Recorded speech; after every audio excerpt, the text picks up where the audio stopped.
Marcos Maldonado, do Santos que queremos. Eu queria agradecer meu amigo aí de longa data pelo convite. Eu que venho de muito tempo de militância política, de enxergar o futebol das arquibancadas, porque eu comecei garoto, fui da torcida jovem do Santos, nós fizemos história, como muita gente fez, nas arquibancadas, e é uma alegria ver que esse é um momento de debate da juventude, principalmente, sobre os rumos do futebol. E futebol é paixão, mesmo que a elite hoje tenta, de todas as formas, através das mídias, da repressão policial, do aparato do Estado, dos interesses do capital, transformar em algo inacessível à grande maioria da população, ainda tem o coração que vibra do lado de fora dos estádios. Porque o que a gente está observando, com o fim das chamadas gerais, com essas arenas, mas é uma parte, porque fora dos grandes centros, tem o alambrado, tem o povão. A gente está falando aqui dos grandes times, mas nós temos uma massa muito grande nesse país de pessoas apaixonadas pelo futebol. E eu acho que isso também traz uma responsabilidade maior daqueles que discutem os rumos do futebol. Eu acho que a gente tem que se organizar, que resistir, que lutar sempre. Eu iniciei lá no finzinho da década de 70, participamos da luta pela anistia. Logo depois, a torcida jovem, num carnaval, levou o tema das diretas para as avenidas. E a gente empurrou lá aqueles carrinhos mal feitos, que não é essa produção que tem hoje, e a gente se perdeu em algum momento do tempo. Hoje a gente assiste Bolsonaro da vida em cada clube, no Palmeiras, no Corinthians, no Santos, botar cada dia a camisa de um clube e ocupar espaço. Mas por trás tem outros reacionários, que são os dirigentes da maior parte dos clubes brasileiros. Então, quando eu vejo a companheira aqui colocar a questão da participação das mulheres, por exemplo, no meu Santos Futebol Clube, na última eleição, eu levantei a questão da participação das mulheres dentro do conselho, porque na arquibancada já acontece isso. E enfrenta o machismo no dia a dia. Quando uma mulher emite uma opinião sobre o técnico, sobre o jogador, eu assisti isso em vários jogos do Santos. Vira algum sujeitinho engraçado e fala assim, vai lavar roupa que você não entende nada de futebol. Não, camarada, quem não entende é você. Nem de futebol, nem de mulher. A gente está vivendo um momento na sociedade de conservadorismo, de repressão, e a gente tem que se organizar para enfrentar isso. São debates como esses, são enfrentamentos sobre qual é o papel da CBF. Nós queremos esse monstrengo mesmo aí, ou nós vamos colocar outra coisa no lugar? Tem uma discussão de liga, que participa aí vários clubes, vários dirigentes. Nesse final de semana, nós fizemos um seminário aqui em São Paulo, com mais de 200 sócios do Santos Futebol Clube. Isso nunca aconteceu, para discutir política, projeto, democracia, transparência, ética, modernidade. E não há modernidade sem democracia, sem a participação das mulheres,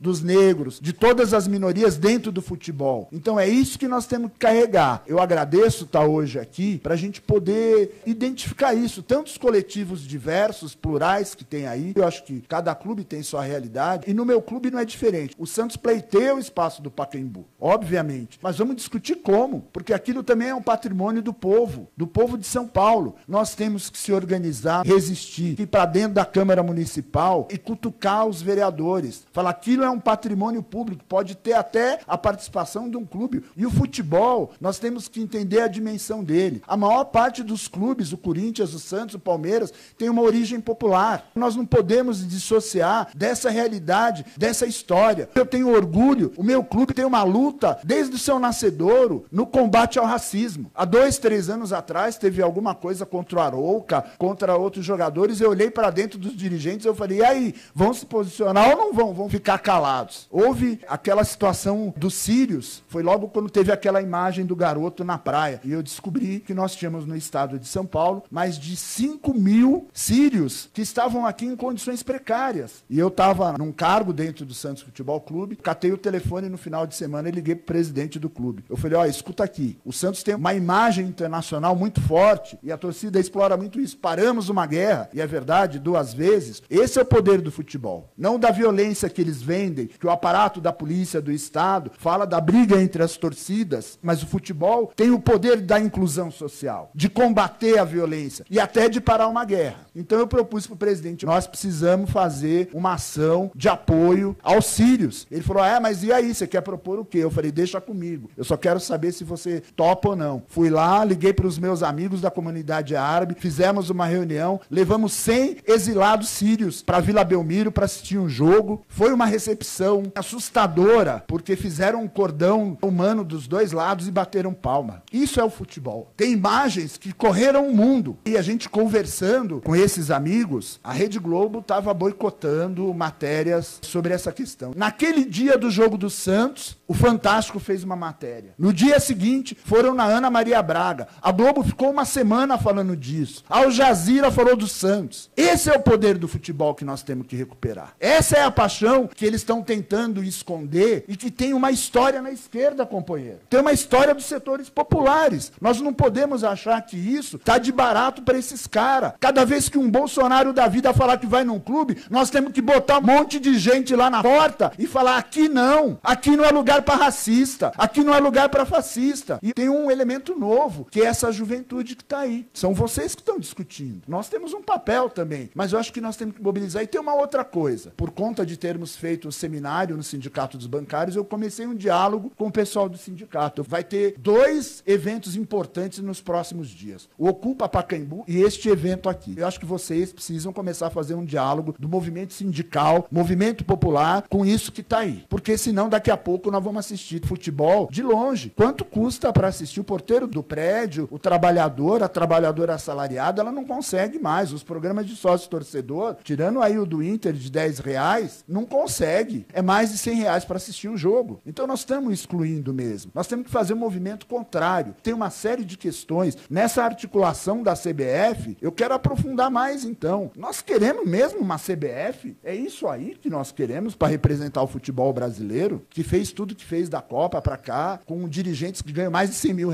se locupletam lá dentro, trabalham para interesses de uma minoria e estão se lixando para a maior parte dos clubes brasileiros. Estão se lixando para os clubes da Série B, para os clubes que sobrevivem e que lotam e às vezes levam muito mais torcida do que os grandes aqui. A gente tem que estar de coração aberto, antenado, da cabeça. Eu acho que hoje tem as redes sociais. É importante ver que tem vários grupos com diversidade, com pensamentos diferentes, mas a gente tem que ter momentos também de união, como esse, de juntar, superar, construir uma pauta. Eu acho que é importante essa ideia da anticandidatura. Estou entrando nisso. Pode contar com a gente. E não é fácil, porque quem domina a política nos clubes tem os interesses privados, da política institucional, do financeiro, patrimonialismo. É as capitanias hereditárias de pai para filho, que quer manter o meu filho, o meu legado, bota ele como dirigente. Eu vou dar um exemplo no Santos, o Marcelo Teixeira. Durante um período, por muitos foi considerado um presidente progressista, avançado, andava com o Mercadante, que é meu amigo, levava lá, mas espera, quer botar o filho dele de 20 e poucos anos para ser conselheiro. Peraí. Opa, que história é essa? Um clube é algo mais sério. Então eu acho que não adianta só reclamar, nós temos que entrar dentro, que articular as mulheres, fazer o que nós fizemos sábado, a gente fez em São Paulo, com os sócios do clube, nós vamos para o ABC, nós vamos para Campinas, nós vamos para Santos, e isso está preocupando eles. Porque o nosso movimento não é um movimento só para disputar a eleição, é para atuar permanentemente. É isso, alguns movimentos aparecem, tem uma vida mais curta, mas eu acho que este momento do futebol brasileiro é importante a gente se unir em torno de plataformas. E aí eu acho que uma questão aqui em São Paulo precisa ter centralidade do que fazer com o Pacaembu. Ela é simbólica. Falou-se aqui que o Pacaembu é do município, mas o governo do estado está privatizando o ginásio do Ibirapuera, quer privatizar um outro espaço. É um pacote. Essa ofensiva conservadora que está aí, que a gente vai precisar juntar todo mundo. A academia, os movimentos sociais, quem está nas arquibancadas, quem está na periferia. A violência maior está na periferia da repressão policial. Não está na arquibancada com as torcidas. E ela se dá no dia a dia. Então nós temos que dar um recado para esses promotores, para os dirigentes que comandam a segurança pública em cada um dos estados. Nós não podemos admitir essa criminalização que tem, a judicialização da violência, que na verdade hoje é fora das arenas, é fora dos estádios. Nós não podemos aceitar, vou dar o exemplo do Pacaembu. Eu vi várias soluções arquitetônicas. E onde está a geral? Onde nós vamos botar o cara que tem condições de pagar os R$10? Tudo bem, lá no Inter, legal essa ideia de juntar, mas em alguns lugares não dá. Quer dizer, o Pacaembu tem um tobogã lá que cabe 11 mil pessoas. Se ampliar para 20 mil, tá maravilhoso. Vamos botar 20 mil pessoas pagando R$10 lá. Eu acho que também tem as especificidades. Cada um veste sua camisa, mas todo mundo aqui gosta de futebol. É isso.